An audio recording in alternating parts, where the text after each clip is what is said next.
Bismillahirrahmanirrahim. Different types of tax regimes.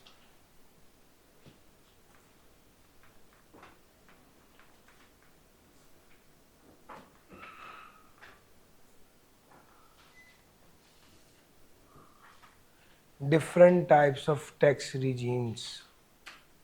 मैंने आज तक आपको ये पढ़ाया कि हेड्स ऑफ इनकम होती हैं, इनको टोटल करेंगे, उसके बाद इसमें से डिडक्टेबल अलाउंस लेस करेंगे तो क्या आ जाएगा, टैक्सेबल इनकम आ जाएगा। टैक्सेबल इनकम पे रेट अप्लाई करेंगे तो क्या आ जाएगा, पढ़ाइए ना ये बातें।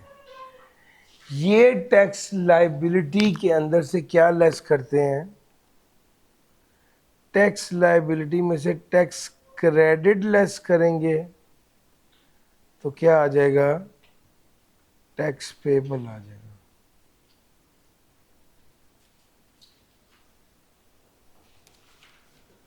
टैक्स लाइबिलिटी में से टैक्स लाइबिलिटी जो है वो कैलकुलेट करेंगे, टैक्स क्रेडिट लेस करेंगे तो टैक्स पेबल आ जाएगा।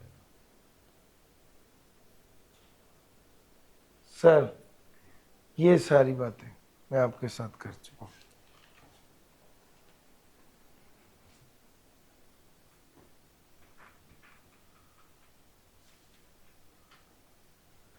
Salary, property, business, capital gain और अदर सोर्स, इस सब को जमा करेंगे, डिडक्टेबल अलाउंस लेस करेंगे तो क्या आ जाएगा, टैक्सेबल इनकम आ जाएगी। टैक्सेबल इनकम रेट अप्लाई करेंगे तो क्या आ जाएगा, टैक्स लाइबिलिटी आ जाएगी। टैक्स क्रेडिट लेस करेंगे तो क्या आ जाएगा, टैक्स पेबल आ जाएगा।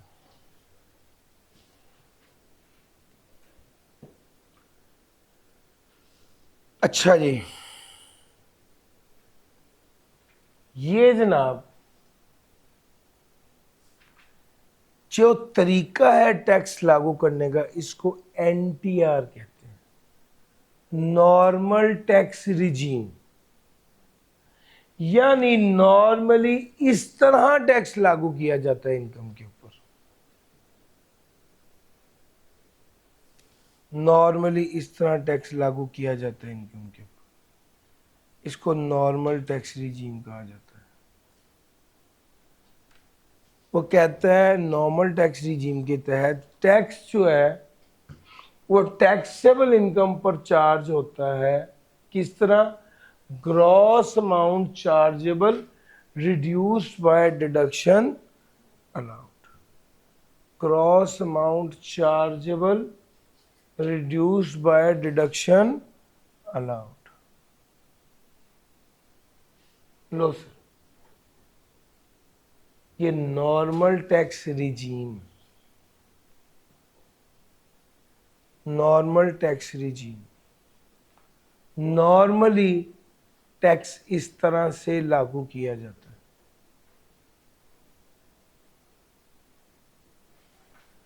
और अगर मैं इसको ऐसे कहूं तो भाई नॉर्मल टैक्स रिजीम वो इनकम होती है जो हेड ऑफ इनकम में फॉल करती है, जो टोटल इनकम का हिस्सा होती है, जिसमें से डिडक्टेबल अलाउंस लेस होता है, जो टैक्सेबल इनकम का हिस्सा होती है, जिस पर रेट अप्लाई करें। लायबिलिटी निकालना सीखिए, पेज 53 से स्लैब रेट देखकर अप्लाई करते हैं, जिस पर स्लैब रेट अप्लाई करें तो टैक्स लायबिलिटी निकलती है, और उस लायबिलिटी में से टैक्स क्रेडिट क्या कर देते हैं, लेस कर देते तो टैक्स पेबल आ जाता है। सर पॉइंट समझ में आ रहा है, ये सारा जो है वो, ये सारा जो है वो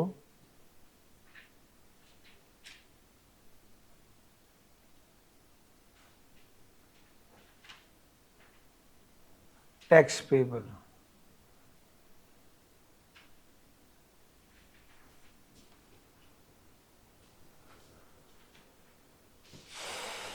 Different types of tax regime.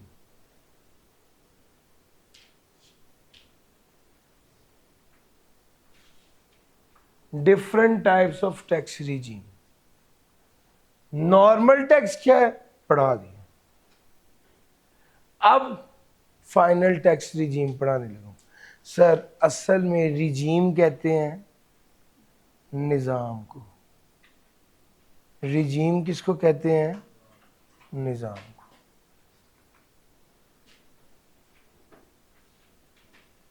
Regime कहते हैं निज़ाम को।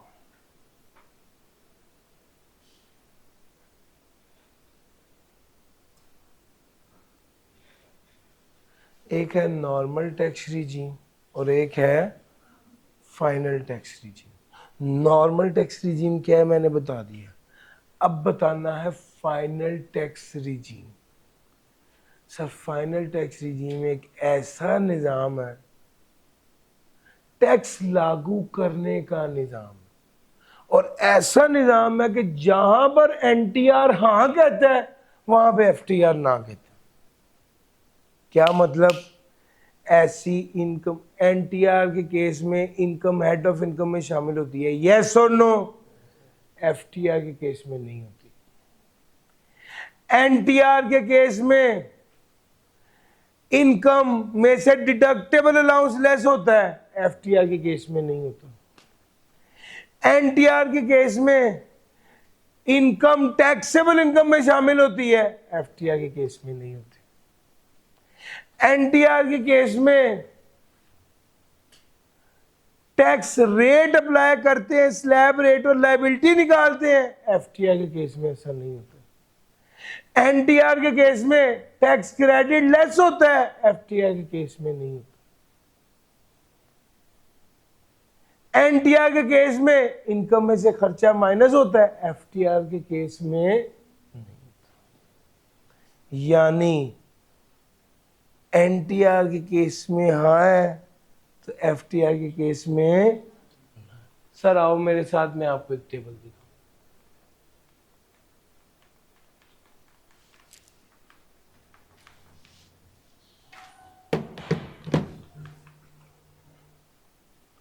सर अब ये वाला टेबल देखना। एनटीआर के केस में एक्सपेंस अलाउड एज डिडक्शन है, एफटीआर के केस में, एनटीआर के केस में हेड ऑफ इनकम में आएगा, एफटीआर के केस में वो इनकम हेड ऑफ इनकम में फॉल। सिर्फ एक चीज है, टोटल इनकम। इनकम हर तरह की इनकम टोटल इनकम में फॉल करती है, एनटीआर वाली भी और एफटीआर वाली भी। उसके अलावा डिडक्टेबल अलाउंस, एनटीआर में से खर्चा माइनस होता है, एफटीआर में से माइनस। एनटीआर टैक्सेबल इनकम में शामिल होती है, एफटीआर टैक्सेबल इनकम में शामिल। एनटीआर पे स्लैब रेट लगता है, एफटीआर पे स्लैब रेट। एनटीआर पे टैक्स क्रेडिट मिलता है, एफटीआर पे टैक्स क्रेडिट।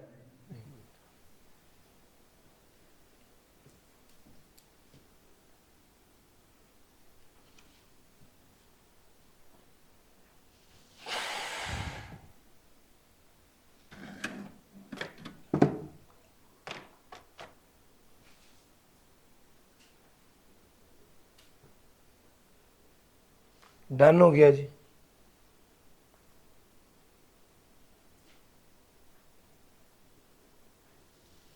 अब कुछ बातें आपके दिमाग में आ गई। एफटीआर की एक अहम बात यह है, एफटीआर इनकम जब भी मिलती है टैक्स कट के मिलता है। एफटीआर इनकम जब भी मिलती है टैक्स कट के मिलती है, यानी एफटीआर इनकम में से टैक्स कटने के बाद पैसे आपको मिलते हैं। एफटीआर इनकम पे टैक्स कटने के बाद पैसे आपको मिलते हैं।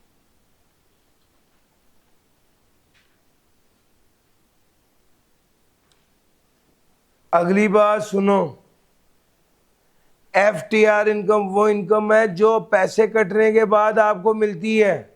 यानी अगर आप 100 रुपए कमाते हैं तो 100 पूरा आपको नहीं मिलेगा, 15 रुपए का टैक्स कटने के बाद 85 वसूल होगा। यानी आपको जो पैसे वसूल होते हैं वो टैक्स कटने के बाद वसूल होते हैं। अब आगे चलते हैं।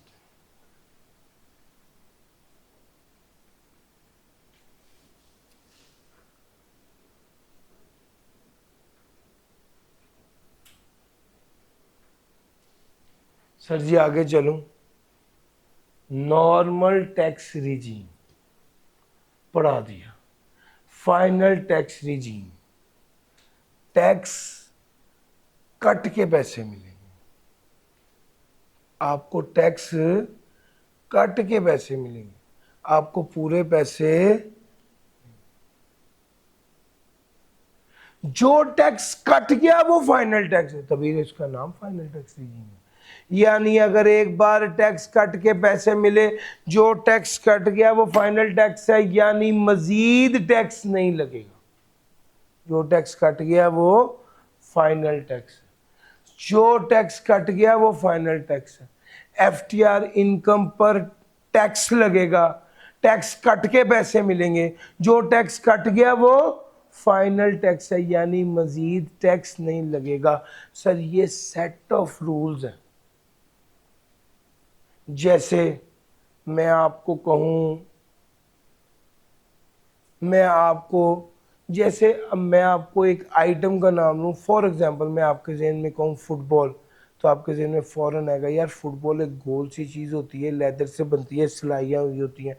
फौरन फुटबॉल से आपके जहन में वो सेट ऑफ करेक्टरिस्टिक्स आते हैं जो फुटबॉल के हैं। यस और नो? बिल्कुल ऐसे ही जब मैं आपको कहूँ एफटीआर, तो आपके जहन में पता क्या ना, अच्छा ये तो वो इनकम है जिस पे टैक्स काट के मिलता है, ये तो वो इनकम है जो हेड ऑफ इनकम में शामिल नहीं होती, ये तो वो इनकम है जो टोटल इनकम में तो शामिल होती है, टैक्सेबल इनकम में शामिल नहीं होती, ये तो वो इनकम है जिसमें से खर्चा लेस नहीं होता, ये तो वो इनकम है जिसमें से डिडक्टेबल अलाउंस लेस नहीं होता, ये तो वो इनकम है जिसकी लायबिलिटी कैलकुलेट करें तो उसमें से टैक्स क्रेडिट लेस नहीं होता, ये तो वो इनकम है जिस पर स्लैब रेट अप्लाई। यार आप मेरा पॉइंट समझ रहे हैं? बस जैसे मैंने फुटबॉल का और आपके जहन में उसकी खसूसियात आई, जब मैं एफटीआर कहूं आपके जहन में इसकी खसूसियात आनी चाहिए। समझ गए? मैंने इस बात का पीछा नहीं छोड़ना, ये सारे करेक्टरिस्टिक्स आप मजबूती से पकड़ लें ताकि, और ये वो वाली बातें यकीन करें अक्सर फाइनल के बच्चों को नहीं पता होती, आपको ये बातें आज पता चल जाए। आप गिनती की आइटम्स हैं, आपको एफटीआर का नाम आया आपके यार, तो टैक्स तो कट के मिला होगा, पूरे पैसे नहीं मिले होंगे। जो टैक्स कटा है वो फाइनल टैक्स है, यानी मजीद टैक्स नहीं लगना। ये एफटीआर इनकम है, ये हेड ऑफ इनकम में शामिल नहीं होती, टोटल इनकम में शामिल होती है, टैक्सेबल इनकम में शामिल नहीं होती। एफटीआर इनकम में से कोई खर्चा माइनस नहीं होता। एफटीआर इनकम पे स्लैब रेट 53 पेज वाला नहीं लगता। एफटीआर इनकम के मुताबिक जो लायबिलिटी बनती है उसमें से tax credit minus. Sir maximum बातें मैंने कर दी आपके से। सर इनकम, एफटीआर इनकम कौन सी इनकम है? जिस पर ग्रॉस बेसिस पर टैक्स लगता है। एफटीआर इनकम वो इनकम है जो do not form part of taxable income है, taxed on gross basis. FTR income वो इनकम है जो टैक्सेबल इनकम का हिस्सा नहीं बनती और ग्रॉस बेसिस पर टैक्स लगता है। Following rules apply to income subject to FTR. Sir ji, income is not chargeable to tax under any head of income in computing the taxable income. ये income not chargeable to tax under any head of, ये वाली income जो है इस पर tax नहीं लगता, यानी ये किसी हेड में शामिल हो गए टैक्स नहीं लगता, किसी हेड ऑफ इनकम में शामिल नहीं। दूसरी बात, इस इनकम में से कोई खर्चा माइनस नहीं। तीसरी बात, इस इनकम में से डिडक्टेबल अलाउंस लेस नहीं होता। सर एफटीआर इनकम है 100 रुपये की और इनकम फ्रॉम बिजनेस का लॉस है 50 रुपये का, क्या बिजनेस का लॉस एफटीआर इनकम के साथ सेट ऑफ एडजस्ट होगा? द आंसर इज नहीं होगा, not reduce by any set. The tax deducted is not reduced by any tax credit. जो टैक्स डिडक्ट हुआ वो किसी टैक्स क्रेडिट से कम नहीं, जो टैक्स डिडक्ट हुआ वो किसी क्रेडिट से कम नहीं होगा। Income subject to final tax are those which are subject to collection or deduction of tax at source, and the tax so collected or deducted at source is treated as final tax on income arising from such transaction। Sir ji, वो income which is subject to final tax, वो income जिस पर final tax लगना है, ये वो income है जिस पे टैक्स कट के मिलता है। यार मैंने 100 रुपया कमाया, 100 मेरे हाथ ही नहीं आया, 85 आया। पैसे टैक्स कट के पैसे मिल रहे हैं, और जो टैक्स कटता है वो क्या है? फाइनल टैक्स है। फाइनल टैक्स का मतलब है भाई बस ये आखिरी टैक्स है। अब जब 100 रुपये मेरी इनकम थी और 15 रुपये टैक्स कटने के बाद मुझे 85 मिला, तो इस 85 पर अब इनकम टैक्स मजीद नहीं। सर जो टैक्स कटा है उसको नॉन एडजस्टेबल टैक्स कहते हैं। जो टैक्स कटा है उसको नॉन एडजस्टेबल टैक्स कहते हैं। नॉन एडजस्टेबल टैक्स से क्या मुराद है? नॉन एडजस्टेबल टैक्स से मुराद है वो टैक्स जो एडजस्ट नहीं होता, वो टैक्स जो नॉन एडजस्टेबल होता है।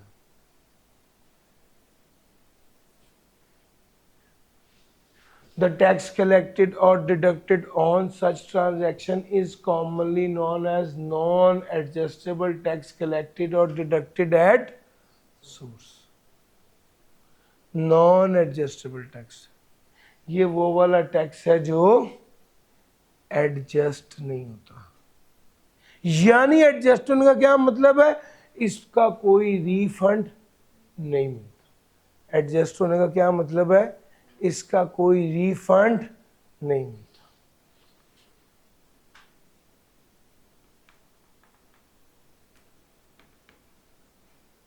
हाँ भाई, मैं आपको एक पॉइंट तक ले आया हूं, और मैंने तकरीबन अब तक 4 से 5 बार बातें एक ही बात बार बार रिपीट की है, ताकि आपके दिमाग में वो कैरेक्टरिस्टिक्स बैठ जाए। अब एक बच्चा एक सवाल करता, उस सवाल ये है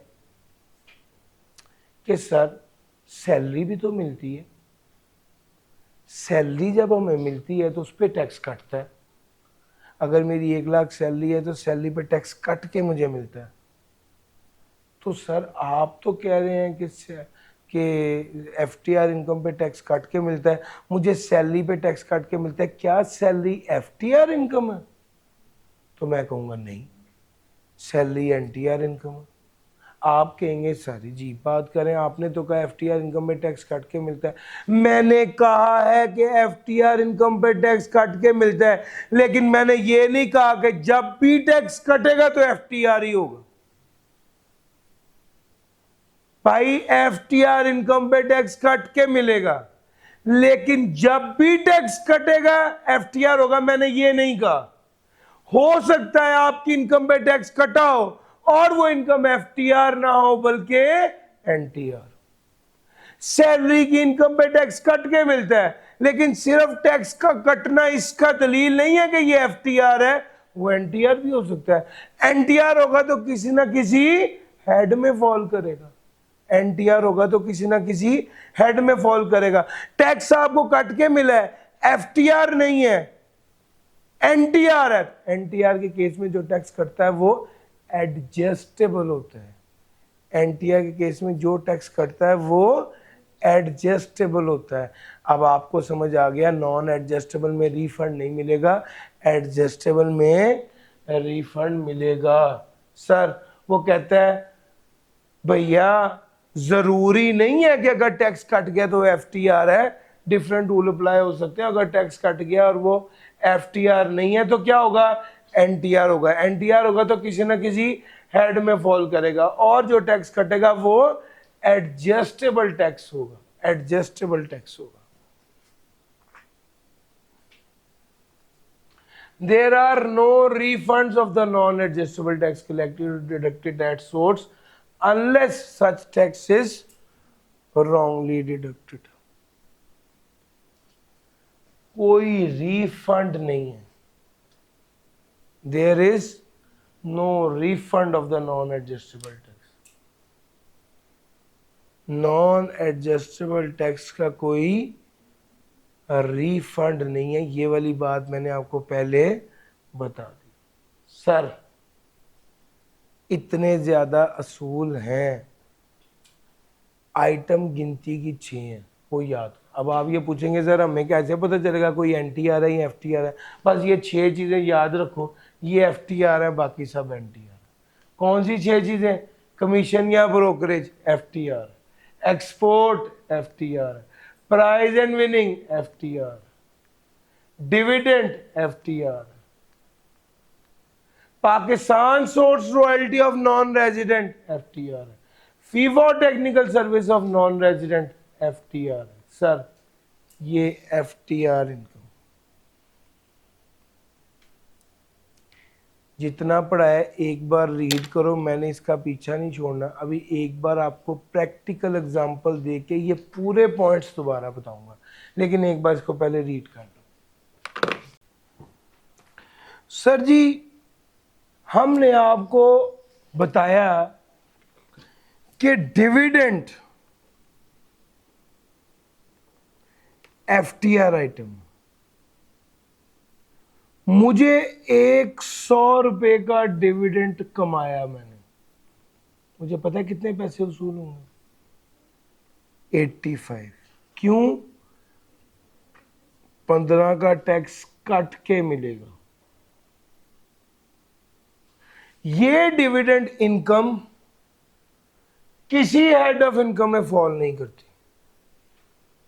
टोटल इनकम में शामिल होती है, टैक्सेबल इनकम में शामिल नहीं होती. इस डिविडेंड इनकम में से ज़कात माइनस, या डिडक्टेबल अलाउंस पड़ा है ना, एप्लीकेशन बता रहा हूं ना. अब ज़कात माइनस नहीं होती. बिजनेस में 50 का लॉस था, 100 रुपए का डिविडेंड था, एडजस्ट नहीं. डिविडेंड इनकम में से tax credit minus, dividend income की जो लायबिलिटी होगी उसमें से टैक्स क्रेडिट माइनस नहीं. डिविडेंड इनकम का 100 रुपए आपको कभी भी नहीं मिलेगा. कितने मिलेंगे? टैक्स कटने के बाद 85 मिलेंगे. The tax collected or deducted on such transaction is commonly known as non-adjustable tax collected or deducted at source. वो कहते हैं जो भी टैक्स कलेक्ट या डिडक्ट होता है वो क्या कहलाता है? नॉन एडजस्टेबल टैक्स कहलाता है. नॉन एडजस्टेबल टैक्स कहलाता है. The tax collected or deducted on such transaction is commonly known as non-adjustable tax. Sir, all transactions subject to collection or deduction of tax at source do not fall under income subject to final tax. Sir, जितनी transactions हैं जो कि collection और deduction of tax की हैं वो fall नहीं करती under income subject to final tax. को कहता है जरूरी नहीं है जो ट्रांजैक्शन ऐसा और उस पर टैक्स कटा है वो FTR हो. जो FTR नहीं होगी उस पर डिफरेंट रूल अप्लाई होगा. रूल क्या है? टैक्स कट के मिलेगा. रूल क्या है? टैक्स कट के मिला और वो FTR नहीं है तो वो NTR होगा और हेड ऑफ इनकम में फॉल होगा. The tax collected or deducted on such transaction is commonly known as adjustable tax. There is no refund of non-adjustable tax. Non-adjustable tax का कोई refund नहीं होता. There is no refund of the non-adjustable tax collected or deducted at source unless such tax is wrongly deducted. Low sir,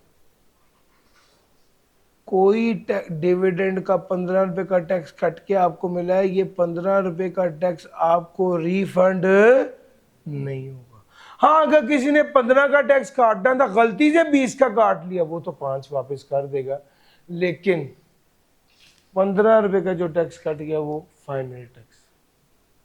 sir क्या ये सारी बात समझ आ गई? सर फाइनल टैक्स में ये बातें थी, मैंने आपको इस टेबल पे इसकी समरी है फाइनल टैक्स की। एक्सपेंस माइनस नहीं होना, हेड ऑफ इनकम में शामिल नहीं होना, टोटल इनकम में शामिल होना है, डिडक्टेबल अलाउंस लेस नहीं होना, टैक्सेबल इनकम में शामिल नहीं होना, स्लैब रेट अलग है और टैक्स क्रेडिट अलग।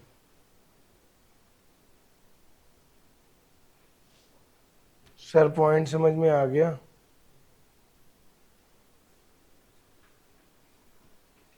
लो सर, अगर ये बात आपको समझ आ गई, अब हम आगे चलते हैं। Separate block item, separate block item कौन सी आइटम्स होती हैं जो सेपरेट ब्लॉक होती है? ये तीसरी आइटम है। ये ना पूरा एनटीआर है और ना पूरा एफटीआर, ये दरमियान की चीज है। Sir separate block item certain incomes पे लगता है, सर्टन इनकम पर ये वाली रिजीम अप्लाई होती है और रेट लगते हैं हेड, यानी ये वो इनकम है, मैं अगर आपको इस टेबल से पढ़ाऊं तो आपको आसानी देगी। सर सेपरेट ब्लॉक आइटम वो इनकम है जिसमें से खर्चा माइनस करने की इजाजत होती है, हेड ऑफ इनकम में शामिल होता है, टोटल इनकम में शामिल होता है। और अब सारी एफटीआर वाली बात है। एफटीआर वाली क्या बात है? डिडक्टेबल अलाउंस माइनस नहीं होता, टैक्सेबल इनकम माइनस नहीं होता, टैक्स लायबिलिटी क्या होती है? सेपरेट होती है और टैक्स क्रेडिट नहीं। सर पॉइंट समझ आ रहा है? तो भैया एक्सपेंस अलाउ होता है, हेड ऑफ इनकम में शामिल होता है, टोटल इनकम में शामिल नहीं होता, डिडक्टेबल अलाउंस माइनस नहीं होता, टैक्सेबल इनकम माइनस नहीं होती, टैक्स लायबिलिटी सेपरेट है और टैक्स क्रेडिट माइनस नहीं होता। सर ये सारा क्या है? ये सेपरेट ब्लॉक आइटम। अब ये पढ़ लिया, आओ मेरे पास सेपरेट ब्लॉक आइटम, ये वाली बात देखो।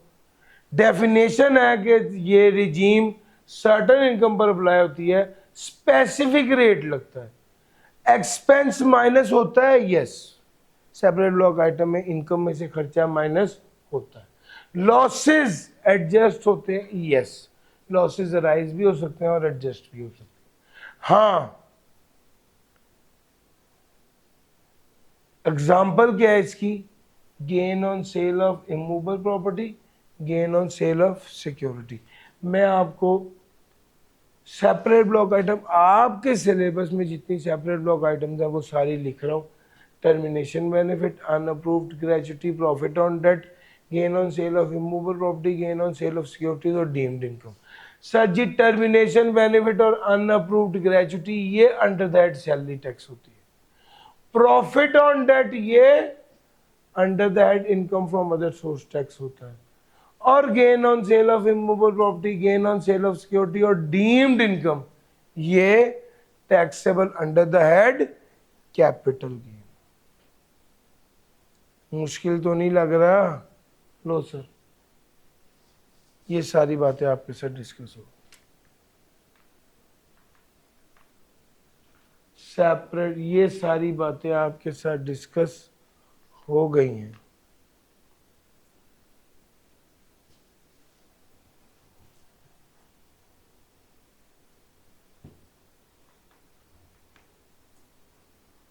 सेपरेट ब्लॉक आइटम,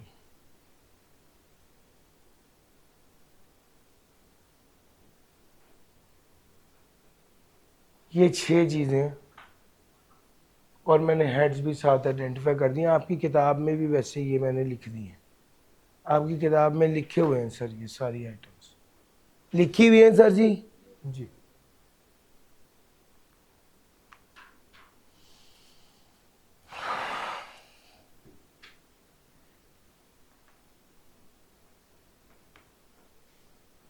पॉज कर दो सर जी। रिकॉर्ड हो रहा है ना भाई, अभी या पहले से हो रहा है? जी सर। सेपरेट ब्लॉक आइटम आ गया, different types of tax regime मैंने डिस्कस कर ली। अब आ जाओ डिविडेंड की तरफ। Dividend, dividend include any distribution by a company to its shareholder out of its accumulated profits. Dividend क्या है? Dividend distribution by the company. Sir dividend असल में तकसीम है, डिस्ट्रीब्यूट कर रहा है। कौन कर रहा है? कंपनी कर रही है। कंपनी डिस्ट्रीब्यूट करिए क्या? प्रॉफिट्स। किसको? Share holder. उसे डिविडेंड कहते हैं। मैं इसको एक जुमला लिखने लगाऊं, सर, कंपनी के प्रॉफिट का वो हिस्सा जो शेयर होल्डर्स में तकसीम किया जाए उसको डिविडेंड कहते हैं। कंपनी के प्रॉफिट्स का वो हिस्सा जो शेयर होल्डर में तकसीम किया जाए उसे डिविडेंड कहते हैं। डिविडेंड में क्या शामिल है? Distribution by a company to its share holder out of its accumulated profits, out of its accumulated profits. Dividend may be in the form of, dividend किस फॉर्म में होगा? Distribution of assets of company including distribution of debenture और deposit certificates, distribution on liquidation of company. Sir dividend में क्या शामिल है? Distribution on liquidation of capital by the company, loan or advance given by a private company or trust to its shareholder, private company amount expended by a private company after tax profit। Sir ये सारी बातें वजाहत तलब है, इनको explain करने की ज़रूरत है। मैं वन बाय वन कर रहा हूँ, सुनो। कंपनी अपने शेयर होल्डर को एसेट्स दे दे तो ये भी डिविडेंड है। कंपनी अपने शेयर होल्डर्स को डिबेंचर्स दे दे तो ये भी डिविडेंड है। कंपनी अपने शेयर होल्डर को क्या कर दे? Distribution on liquidation of company, company liquidation के मौके पर जो तकसीम करे वो भी dividend. Company reduction of capital के मौके पर जो तकसीम करे वो भी डिविडेंड है। लोन और advance given by a private company और trust to its share holder. Sir loan और advance given by a private company और trust to its share holder. Sir अगर प्राइवेट कंपनी लिक्विडेट हो गई का मतलब पता है? कंपनी बंद हो गई, कंपनी खत्म हो गई, उस समय जो शेयर होल्डर को तकसीम किया जाए वो भी डिविडेंड है। शेयर कैपिटल रिड्यूस कैसे होता है? जब हम शेयर कैपिटल इशू करते हैं ना तो वो बढ़ता है, जब हम शेयर कैपिटल वापस लेते हैं ना तो वो कम होता है, इसको कहते हैं रिडक्शन। लोन और advance given by private company और trust to its share holder, loan और advance given by private company और trust to its share holder. Private company या ट्रस्ट शेयर होल्डर को जो लोन या एडवांस देता है, लोन और advance given by private company, loan और advance given by private company और trust to its share holder, तो इसे भी क्या कहते हैं? डिविडेंड कहते हैं। Amount expended by private company on behalf for the benefit of share holder. Sir ji ये अगली बात, amount expended. Sir ji private company अपने शेयर होल्डर को लोन दे तो वो भी डिविडेंड है। प्राइवेट कंपनी अपने शेयर होल्डर के फायदे के लिए काम करे, शेयर होल्डर के बिहाफ पर पैसा खर्च करे तो वो भी डिविडेंड है। और after tax profit. Foreign company का आफ्टर टैक्स प्रॉफिट डिविडेंड है। सर ये 7 बातें आ गई। फॉरेन कंपनी का आफ्टर टैक्स प्रॉफिट क्या है? सर जी अगर डिविडेंड हो तो क्या होता है? सर डिविडेंड का सर मतलब है शेयर होल्डर को पैसे देना। शेयर होल्डर को पैसे देना डिविडेंड है। डिविडेंड का टैक्स ट्रीटमेंट क्या है? सर डिविडेंड एफटीआर आइटम है। एफटीआर आइटम का मतलब है कि कंपनी ने पूरा 100 रुपया नहीं दे देना, कंपनी ने 15 रुपए का टैक्स काट के 85 देना है। यार मेरा पॉइंट समझ आया? मिसाल लो, मैं एसबीआई का शेयर होल्डर हूं। एसबीआई एक प्राइवेट कंपनी है। मैं एसबीआई को कहता हूं मुझे 100 रुपए का लोन दे दें। एसबीआई वाले मुझे कितने पैसे देंगे? लोन अप्रूव हो गया, एसबीआई वाले मुझे 85 देंगे। क्यों? अगर प्राइवेट कंपनी अपने शेयर होल्डर को लोन दे तो वो डिविडेंड है। एसबीआई वाले मुझे 100 रुपया नहीं देंगे, 15 इसको डिविडेंड ट्रीट करेंगे, 15 रुपये एफबीआर को भिजवाएंगे, मुझे 85 देंगे। मेरा पॉइंट समझ आ रहा है?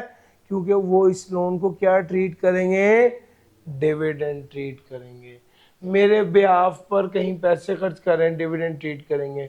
फॉरेन कंपनी, बाहर की कंपनी है, पाकिस्तान में ऑपरेट कर रही है, उसका आफ्टर टैक्स प्रॉफिट जो है वो भी डिविडेंड है। Sir ji 1 2 3 4 5 6 7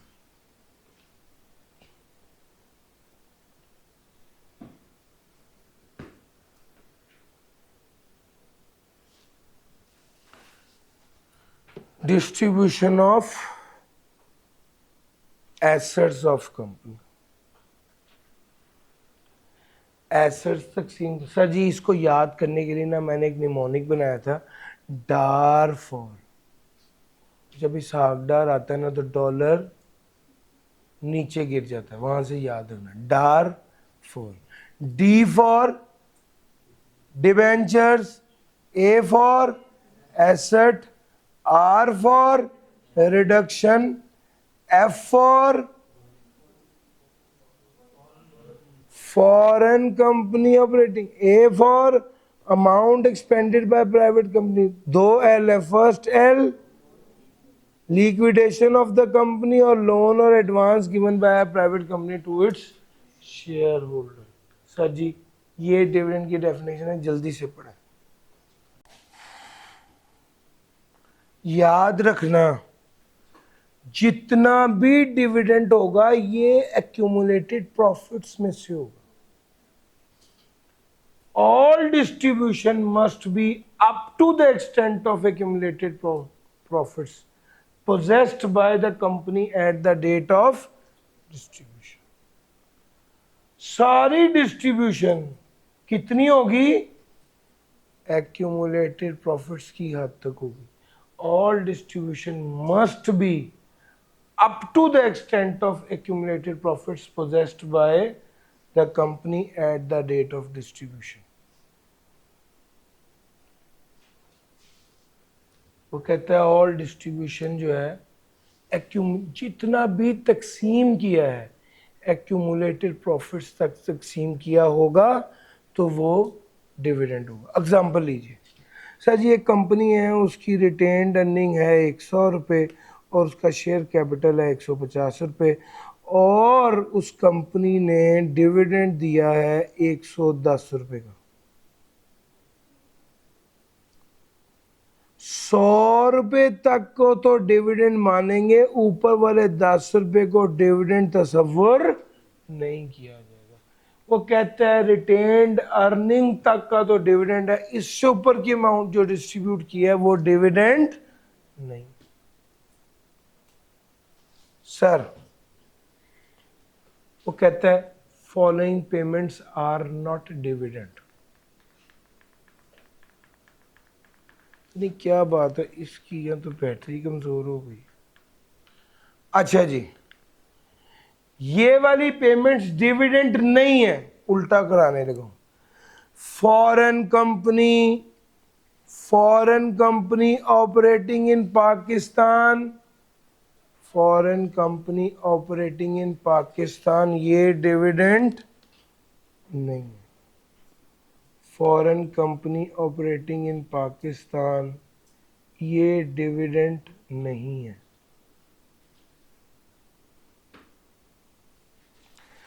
after tax profit by the, sir वो कहता है foreign company operating in Pakistan dividend नहीं है, किस केस में? क्योंकि अभी तो बताया foreign company operating in Pakistan, अगर वो पैसा भी जो है तो वो डिविडेंड होगा, उसका आफ्टर टैक्स प्रॉफिट को डिविडेंड समझा जाएगा। लेकिन यहां पर क्या बात है, foreign company operating in Pakistan कौन सी? पेट्रोलियम एक्सप्लोरेशन और प्रोडक्शन। यस, पेट्रोलियम एक्सप्लोरेशन और प्रोडक्शन के वाले से जो कंपनीज है, मिसाल के तौर पे इन्होंने कहा जी फॉरेन कंपनी का प्रॉफिट आफ्टर टैक्स डिविडेंड होगा, शेल वाले कहते फिर हम जा रहे हैं, हमने यहाँ पे कारोबार ही नहीं करना। उन्होंने कहा नहीं नहीं भाई बात सुनो, आपके लिए ये वाला असूल नहीं है, पेट्रोलियम एक्सप्लोरेशन और प्रोडक्शन कंपनी के लिए ये वाला असूल नहीं। सर सब्सिक्वेंट डिविडेंड, यार ये वाला पॉइंट जरा तरीके से समझना, जरा ध्यान से समझना। सर जी मेरा ख्याल है कि मैंने कहा था इसकी स्लाइड बनानी है, अगर बनाई हो तो।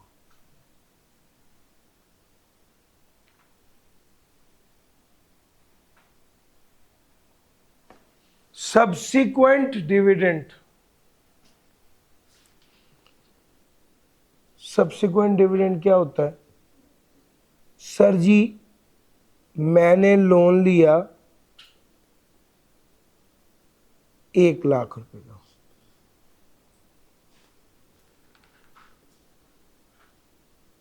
एक शेयर होल्डर ने प्राइवेट कंपनी से 1,00,000 का लोन लिया है, इसे क्या ट्रीट किया जाएगा? डिविडेंड। इसको क्या ट्रीट किया गया?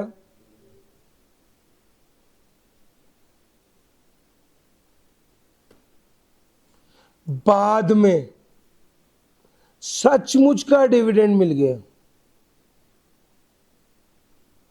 यार ये लोन तो डिविडेंड नहीं ना था, बाद में सचमुच का डिविडेंड मिल गया, वो कहते हैं इस डिविडेंड को डिविडेंड नहीं समझा जाएगा।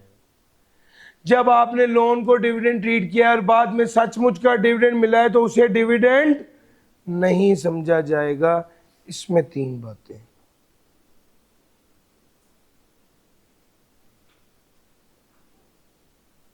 आपने लोन को डिविडेंड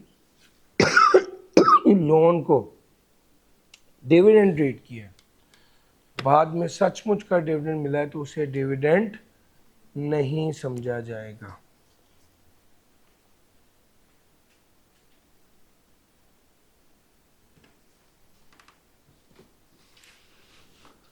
सर सब्सिक्वेंट डिविडेंड, अब अगली बात सुनो, अगर सब्सिक्वेंट डिविडेंड 50,000 था तो उसे डिविडेंड नहीं समझा जाएगा। अगर सब्सिक्वेंट डिविडेंड 1,00,000 था तो उसे डिविडेंड नहीं समझा जाएगा। अगर सब्सिक्वेंट डिविडेंड 1,50,000 था तो 1,00,000 तक को डिविडेंड नहीं समझा जाएगा, इससे ऊपर वाले 50,000 को डिविडेंड समझा जाएगा।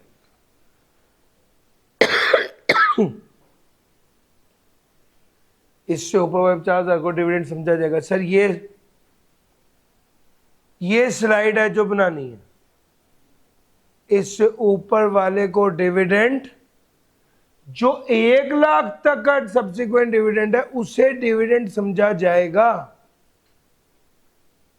और उल्टा बोल दिया ना मैंने, इसमें दिमाग में ये चल रहा है कि आपको मैंने कहा स्लाइड बनानी तो आप क्यों बाहर जा रहे हो। मैं इस कैलकुलेशन में मैं उल्टी बात कर रहा हूं।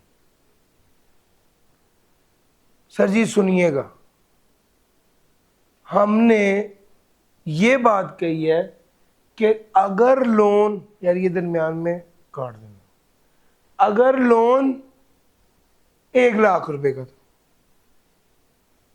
सब्सिक्वेंट डिविडेंड मिला, अगर 50,000 तक का डिविडेंड मिला तो इसे डिविडेंड नहीं समझा जाएगा, क्योंकि लोन को जो डिविडेंड ट्रीट कर लिया जबकि वो डिविडेंड नहीं था। 1 लाख तक का डिविडेंड मिला तो उसे डिविडेंड नहीं समझा जाएगा। क्यों? लोन को जो डिविडेंड ट्रीट कर लिया जो कि सचमुच में डिविडेंड नहीं था, उसको आपने डिविडेंड ट्रीट कर लिया, तो अब सब्सिक्वेंटली 1 लाख रुपए की अमाउंट को डिविडेंड ट्रीट नहीं करेंगे। और अगर 1.5 लाख रुपए का, और अगर 1.5 लाख रुपए का डिविडेंड था तो भैया 1 लाख तक का तो लोन एडजस्ट कर लिया, ऊपर वाले 50,000 को तो डिविडेंड ट्रीट करेंगे। Sir subsequent dividend if the payment is set off against the loan already treated as dividend, वो डिविडेंड जो लोन की हद तक है उसे डिविडेंड ट्रीट नहीं किया जाएगा, उससे ऊपर वाली अमाउंट को डिविडेंड ट्रीट किया जाएगा।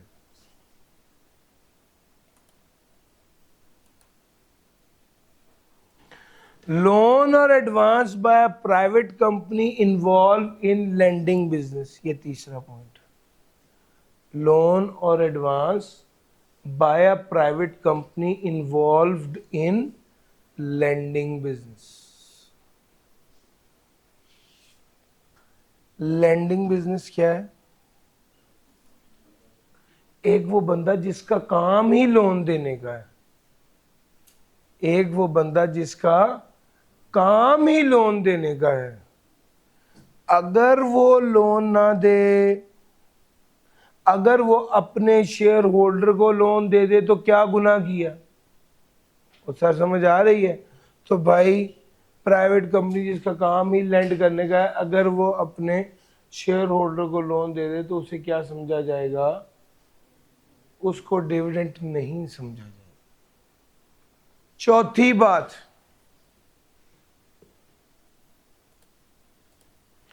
चौथी बात सुनो। सबसे पहले तो आप ये बताओ कि सरप्लस एसेट क्या होते हैं? सरप्लस एसेट्स क्या होते हैं?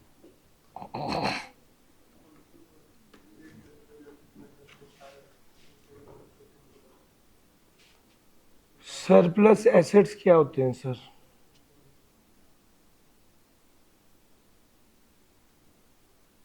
तो इसका जवाब है कि जब कोई कंपनी लिक्विडेट होती है,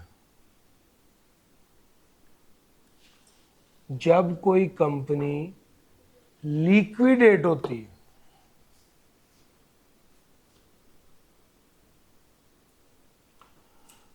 उस मौके पर देखा जाता है इसके एसेट्स कितने हैं। लेट्स से एसेट्स हैं 100 रुपए के, और लाइबिलिटीज कितनी है? लाइबिलिटीज हैं 70 रुपए की।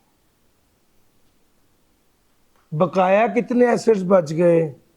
इसको सरप्लस एसेट्स बोलते हैं। इन सरप्लस एसेट्स का हकदार कौन होता है? कौन होता है सर? ऑर्डिनरी शेयर होल्डर, ये एंटाइटल्ड होता है। और कौन नहीं होता? इन सरप्लस एसेट्स का हकदार कौन नहीं होता?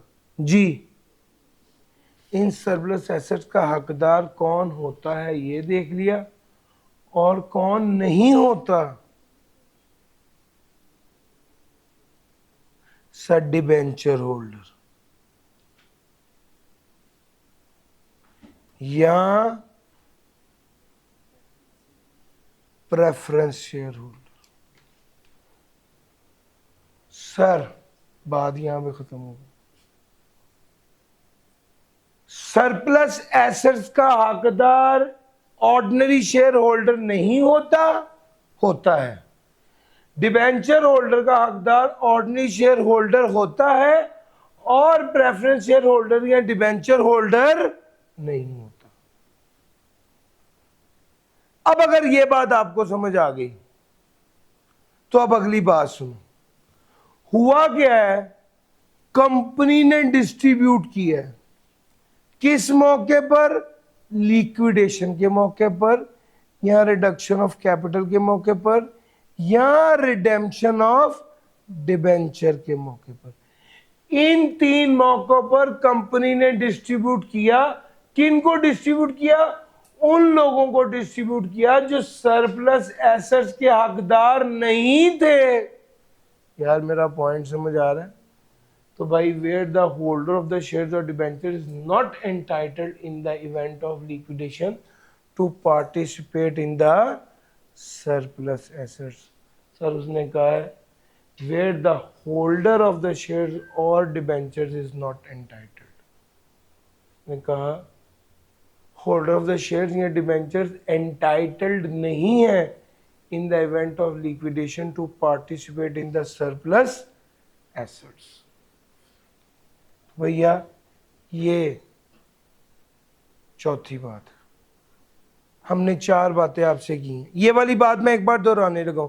सर अगर आप कंपनी की लिक्विडेशन पे, रिडक्शन ऑफ कैपिटल पे या रिडेम्पशन ऑफ डिबेंचर के मौके पर तकसीम कर रहे हैं पैसा, किन लोगों को? उन लोगों को जो सरप्लस एसेट्स के हकदार नहीं है, यानी प्रेफरेंस शेयर होल्डर या डिबेंचर होल्डर को, तो वो डिविडेंड नहीं होगा। यानी डिविडेंड सिर्फ तब होता है जब पैसा किसको मिलता है? Ordinary share holder. समझ गए? ये वाली बात है। सर ये following payments are not dividend. चारों पॉइंट्स मैंने बता दिए, आप एक बार प्लीज पढ़ लीजिए। लें सर।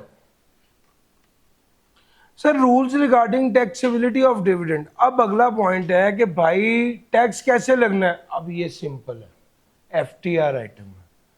डिविडेंड जो मिलेगा टैक्स कटने के बाद मिलेगा। डिविडेंड जो मिलेगा वो is chargeable to tax on receipt basis. Sir dividend received is subject to deduction of tax at source. जो डिविडेंड रिसीव्ड होगा वो dividend received is subject to deduction of tax at source. The tax deducted at source is treated final tax liability of the person receiving the dividend। ये तीसरी बात। Tax deducted at source उसे treat किया जाता है final tax liability receiving the dividend. ये बात भी आपको पता है। ग्रॉस बेसिस पे लगेगा, डिविडेंड में से कोई खर्चा लेस नहीं होगा, डिविडेंड पे टैक्स कटने के बाद मिलेगा, जो डिविडेंड लग गया वो फाइनल टैक्स होगा। ये तीनों बातें तो सिंपल है। चौथी बात सीरियस है। सर मैं शेयर होल्डर हूँ, एसबीआई प्राइवेट कंपनी है, मैंने 100 रुपये का लोन लिया, एसबीआई वाले उसे डिविडेंड ट्रीट करेंगे और मुझे कितने पैसे मिलेंगे? 85। पढ़ाया है ना? 85। अच्छा मैंने लोन वापस कर दिया, कितने पैसे वापस करूँगा? तो भाई 15 का नुकसान हो जाएगा। सवाल समझ आया है? मैंने वसूल किया है 100 रुपए, मैंने वसूल किया है 100 में से 15 का टैक्स लगने के बाद 85। मैं जब अदा करूंगा तो कितने अदा करूंगा? पूरा 100। पूरा 100। तो मेरा क्या कसूर है? मुझे क्यों 15 रुपए का टैक्स लग गया? तो सर सवाल समझ आया? तो भैया इस केस में टैक्स एफबीआर, वो कहते हैं एफबीआर से पैसे रिफंड ले लो। आपने कहा सर क्या बात करें, अभी तो आपने पढ़ाया था एफटीआर के केस में रिफंड नहीं मिलता, जो टैक्स लग जाता है वो एडजस्टेबल, नॉन एडजस्टेबल होता है, कोई रिफंड। तो भाई हमने कहा ये कौन सा सचमुच का डिविडेंड था? ये भी तो ट्रीटेड एज डिविडेंड था। ये ट्रीटेड एज डिविडेंड था, ये सचमुच का डिविडेंड था भी नहीं। सर ये डिविडेंड की टैक्सेबिलिटी की बात थी। E9 में दोनों पार्ट मैंने आपके साथ बड़ी डिटेल में डिस्कस किए, आपकी होम असाइनमेंट।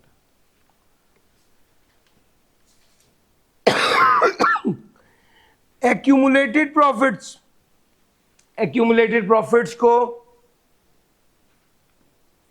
ये बिल्कुल एग्जामिनेबल एरिया नहीं है। डिविडेंड के हवाले से उसने एक्यूमुलेटेड प्रॉफिट को डिफाइन किया हुआ। और मैं सिर्फ आपको एक बात बता रहा हूं, जिस वक्त तकसीम किए उस वक्त का बैलेंस लेना है।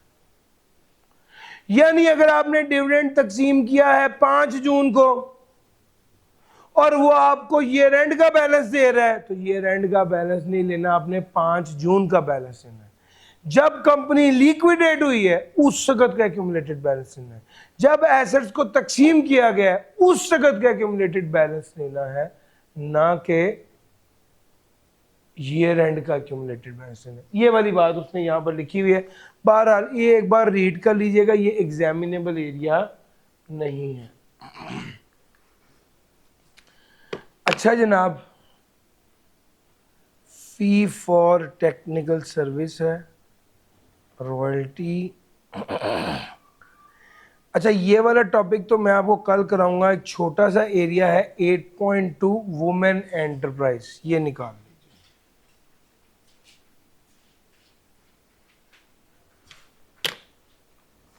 वुमेन एंटरप्राइज, हर वो इदारा जिसकी मलकियत और औरत के पास, अगर एक सोल प्रोप्राइटरशिप है तो ओनर कौन है? खातून।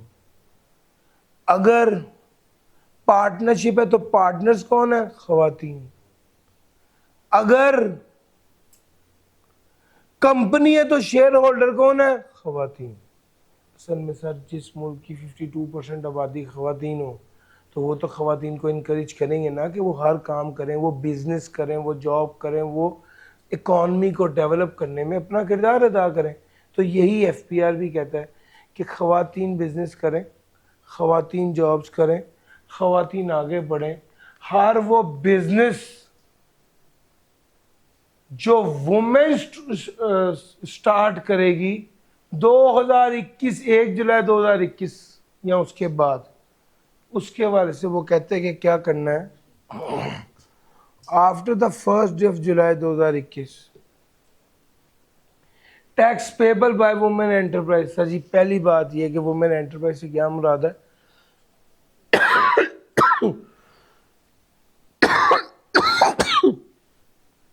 स्टार्टअप जो एस्टेब्लिश हुआ है on 1st day of July, जुलाई के 1st डे। सोल प्रोप्राइटर है तो मालकन औरत हो, पार्टनरशिप है तो सारी पार्टनर खवातीन हो, कंपनी है तो 100% होल्डिंग खवातीन के पास हो, तो ऐसी एंटरप्राइज को वुमेन एंटरप्राइज किया जाएगा। दो ही बातें हैं, एक तो औरतों की मलकियत और दूसरा टाइम 1st day of जुलाई के बाद स्टेब्लिश हुआ। मिलेगा क्या? टैक्स लायबिलिटी का 25% माफ हो जाएगा। The tax payable by women enterprise on profit and gain derived from business chargeable to tax under that income from business shall be reduced by 25%। कितने से रिड्यूस हो जाएगा? 25%। However, this benefit will not be available। Sir ji अगर मर्द अपने नाम हटा के औरतों का नाम डलवा दें, ओनरशिप तब्दील करवा दें, कंपनी के कागजात में तब्दील करा दें, ट्रांसफर करा दें, तो उस पर ये वाला बेनिफिट अवेलेबल, ये नई कंपनीज हैं जो 2021 के बाद बनी है उनके ऊपर है। रिकॉन्स्टिट्यूशन ट्रांसफर के ऊपर ये वाले बेनिफिट्स अवेलेबल नहीं है। 2 बार पास पेपर में सवाल आ गया है, वुमेन एंटरप्राइज क्या है ये लिखना है। वुमेन एंटरप्राइज को क्या टैक्स बेनिफिट मिलता है? टैक्स लायबिलिटी 25% से रिड्यूस हो जाती है। सर जी यहाँ तक मैं आ चुका, मैं आपको बताता चलूँ कि इंशाल्लाह कल हम ये चैप्टर ख़त्म कर देंगे। कल ये चैप्टर क्लोज हो जाएगा, मंडे वाले दिन इसका टेस्ट होगा। मेक श्योर कीजिए कि आप साथ के साथ इसको तैयार करें। आपने रिलैक्स होने वाली गलती नहीं करनी। जो अब से पहले जो स्टूडेंट्स दूसरे प्री से हैं या फास्ट ट्रैक से हैं उनको ख़ास तौर पे कह रहा हूँ, रिलैक्स होने वाली गलती नहीं करनी, कल कर लेंगे वाली गलती नहीं करनी सर। साथ के साथ चलें और इंशाल्लाह कल चैप्टर क्लोज करूंगा। पास पेपर मेजर रेजिडेंट वाले मैंने करा दिए, मैं बाकी पास पेपर कराऊंगा, चैप्टर क्लोज करेंगे और इंशाल्लाह मंडे वाले दिन इसका टेस्ट होगा। आज के लिए इतना ही था, थैंक यू जी।